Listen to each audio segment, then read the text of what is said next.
Hey everyone, my name is Marissa and I'm so excited for you to be here. So my 50th birthday is on the 17th of Feb.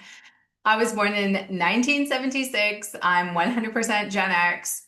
And I just one day I remember seeing this girl and she was like turning like 26 and she did this video on like 26 things that she'd learned. I'm like, okay, I am absolutely going to do 50 things I have learned, like just advice I can give to anyone out there who's willing to listen. I split it into 5 videos because I can imagine on its own it's going to be long.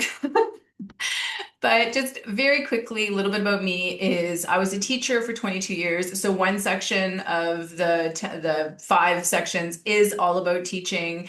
And I came out of teaching to become a mindset coach and motivational speaker and working with people around mindset. So because of that, I'm starting my first 10 tips on mindset because mindset has been a buzzword for several years now, particularly since the book Mindset by Dr. Carol Dweck came out. And she essentially coined the idea of mastering your mindset and growth mindset versus fixed mindset, which we're going to look at.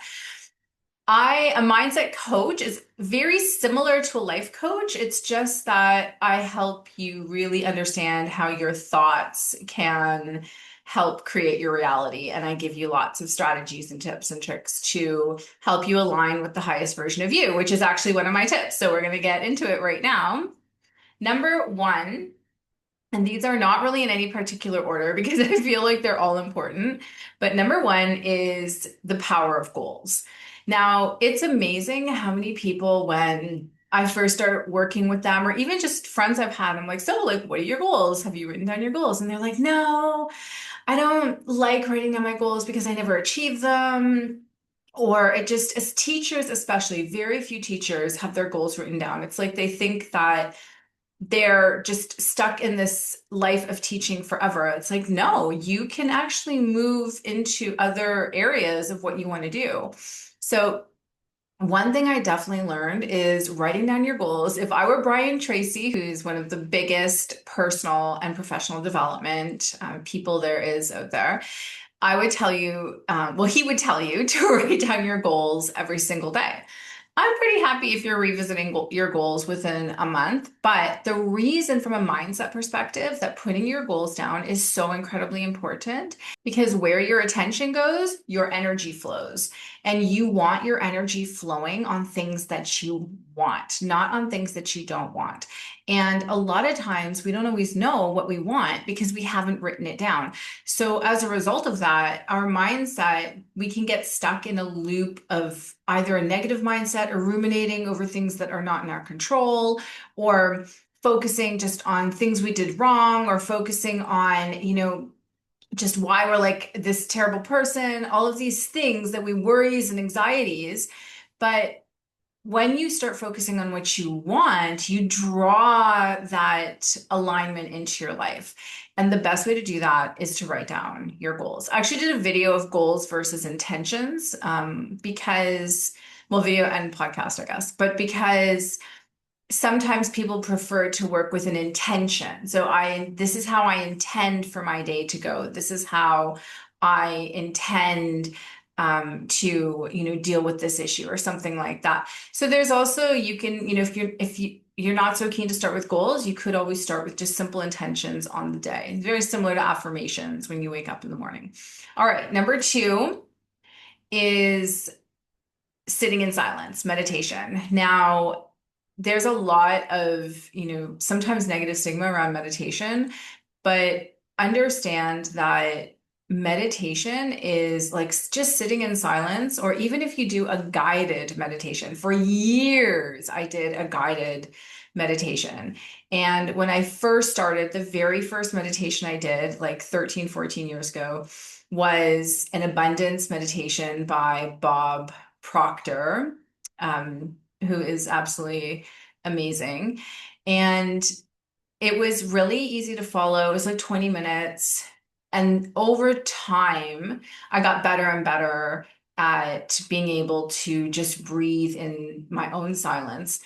But the reason, from a mindset perspective, that meditation is so important, like to quiet the mind.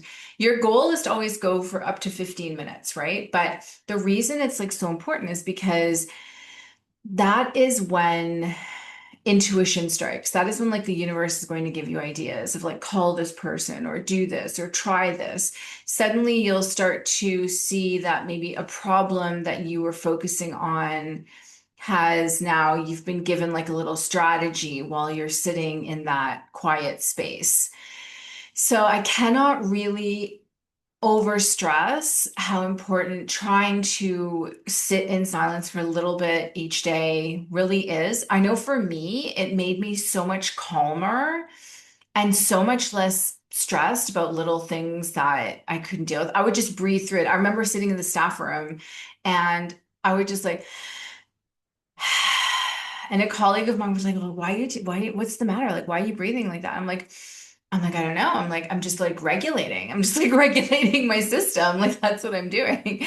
And it would just keep me calm. Like in the day, I would just like deep breathe all the time, just regularly.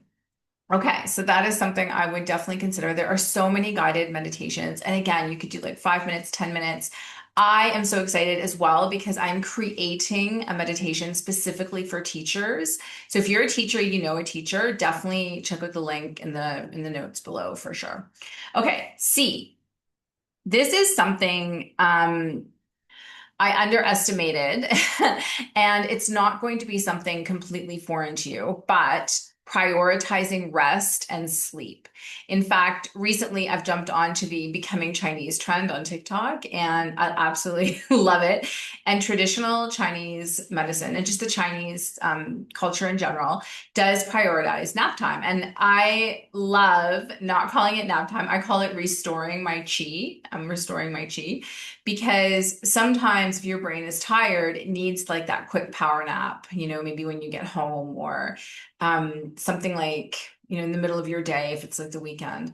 But the reason for that, of trying to be really conscious of not staying up until like midnight watching, binge watching television or gaming or anything with like a lot of blue light, especially, is because you are not at your best if you are not getting enough sleep. And look, I'm not talking about if you've got a newborn baby in the house, okay? Like we know that there's like a year at least period that you are not getting the right amount of sleep, okay? So I'm not talking to you.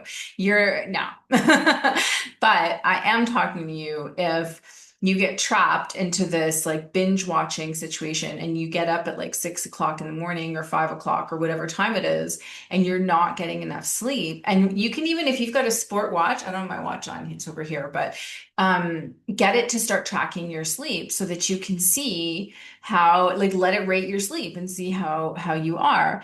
And if you have trouble sleeping, try, um, what do you call it? It's not a meditation, but try something to listen to something and try different things to help calm your mind, deep breathing. I often like focusing on, the wins of the day. Especially if there's something you're ruminating on, focus on what's positive in your day, what you're grateful for, things like that, and lots of deep breaths as you're trying to get to sleep. But sleep and rest, I just can't say that they are non-negotiables for like mental clarity, emotional regulation, and just overall high performance in your day, the next day.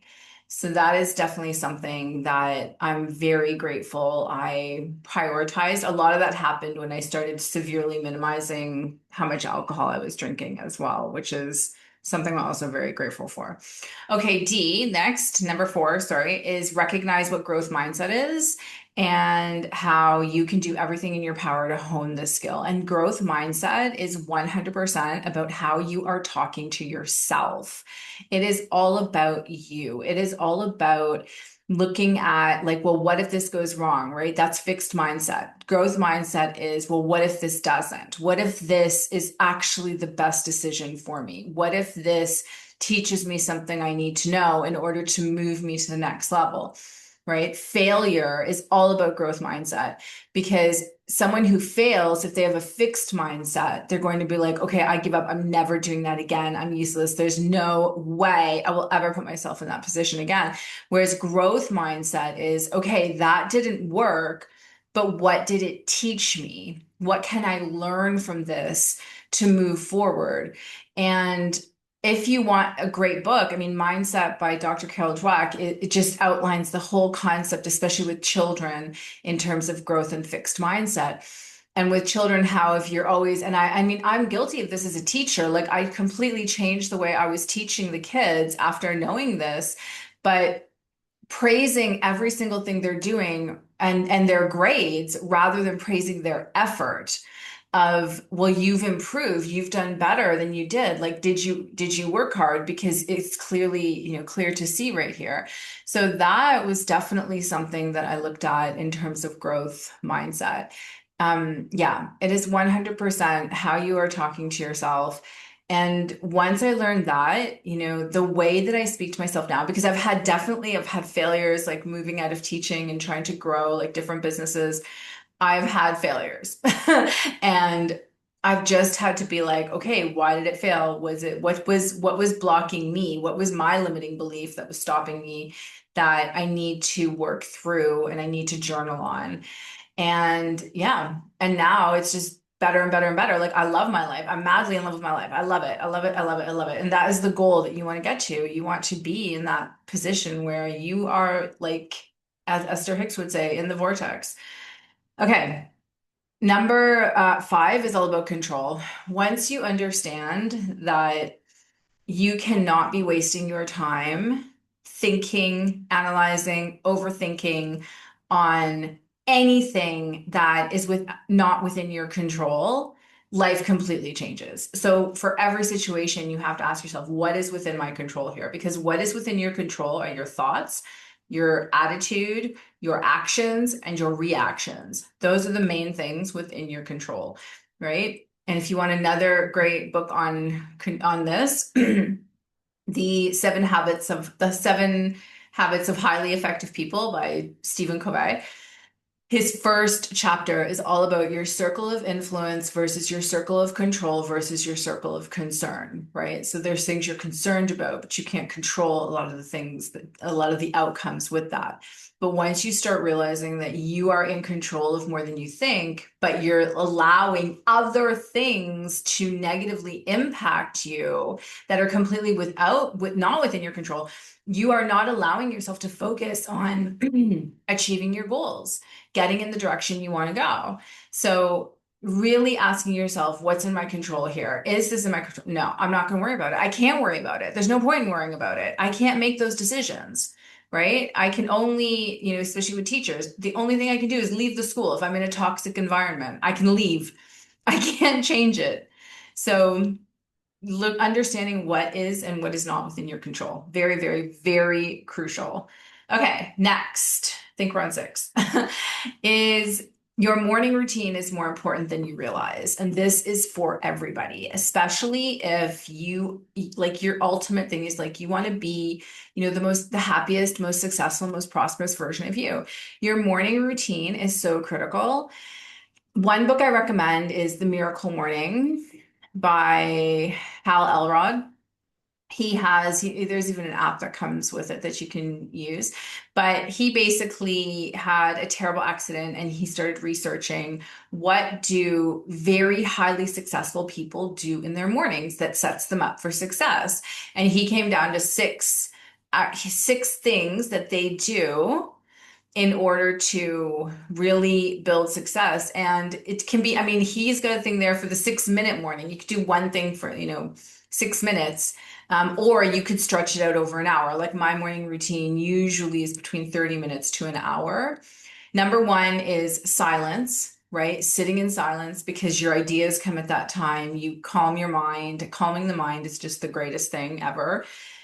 Number 2 is affirmations. So really like today is a great day. I am going to stay calm, no matter what comes my way today. I can handle anything that comes my way today. I love, I'm grateful for this or things like that. You can look up 10 affirmations and use those. Next is visualization. So visualizing either how you want your day to go, visualizing your goals being achieved. That's the Neville Goddard method, living in the end, like assuming it's already happened. And by assuming it's already happened, it tends to happen.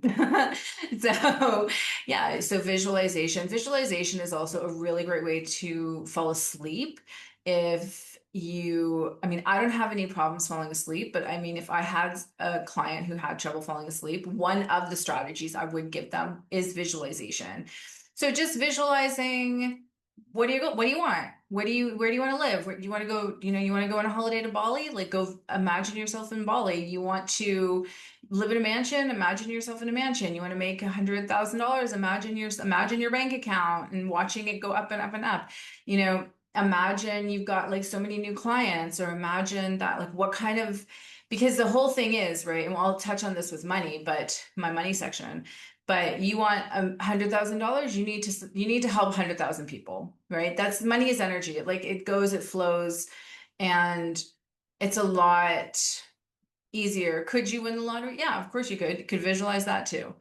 But normally, it works better if you're allowing yourself to see how can you help more people. So what can you do to help more people? And, money likes that. Okay. Oh, and the other one, sorry, there was there's exercise. Okay, I don't know if you guys have heard just the benefits of exercise in general. I mean, they've just figured out like it's just way more important than we ever thought. Definitely when I was growing up than I ever thought. Um, and yeah, I mean, it can be anything. It can be a walk. It can be, dancing in the kitchen. For me, I like yoga. I've really gotten into Tai Chi and Qigong recently. I'm really into like lymphatic drainage and understanding how the lymph system works and just doing exercises for that. Sometimes my morning exercise is like 5 to 10 minutes. It's super, super quick. Sometimes I go to the gym or I go for a run with my friends, and so really prioritizing exercise like strength, cardio, stretching in your life, definitely it's going to change everything. And the last two one was reading, reading in terms of developing yourself. So growing yourself, learning for yourself. What do you want to get better at so that you can make yourself, I don't want to say like irreplaceable, kind of, right? Because the reason that certain jobs don't get paid as much is because they're easily replaceable, right? If you're easily replaceable, there's a good chance you're not getting paid what you would like to be getting paid. And the way that you can be less replaceable is by learning, by growing, by developing yourself, by taking a little bit of time and reading up on whatever it is, anything at all. I mean, it could be sales, it could be coaching, it could be something in like if you want to grow in your position in your job, it could be something there, any of those things. Okay, so reading something to help you grow as a person. If you read, 10 minutes a day, a chapter a day on a book, go look up any influencers on personal development. There are so many. Okay, what do you want to learn? What do you want to be better at? Read about that. And the last one is scribing. So just like journaling, writing down different things that you can. If you're not sure what to write about, there's a lot of starters online, but feel free to message me if you want a set of journal starters. It's really easy. I'll help you figure out exactly what kind of journal starters you want. I've done journal starters for like aligning with the highest version of me, for building my brand, building my business, like all of these things. Definitely gratitude is a really easy one. Like just like, what are you grateful for? Like you can start there, super easy. Okay. So that's your morning routine. Next, oh my gosh, just exactly what I said, cultivating a daily gratitude practice. So understanding that you are energy, your thoughts are energy, you're like going into mindset, your thoughts are all energy. When you focus on what you are grateful for, what is actually in your life that you're grateful for, you vibrate on a higher frequency. And when you vibrate on a higher frequency, the universe tends to bring in those, well, not even tends to, like it does.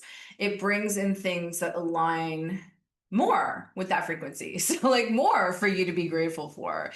And by saying things that you're grateful for every day, you sit in a much better space. You draw people into your life that are like that. You might draw people in that are giving you ready to give you opportunities. You might draw like experiences in. You might draw money in. You can draw a lot of things in when you are vibrating on a higher frequency. And the way to do that is through gratitude.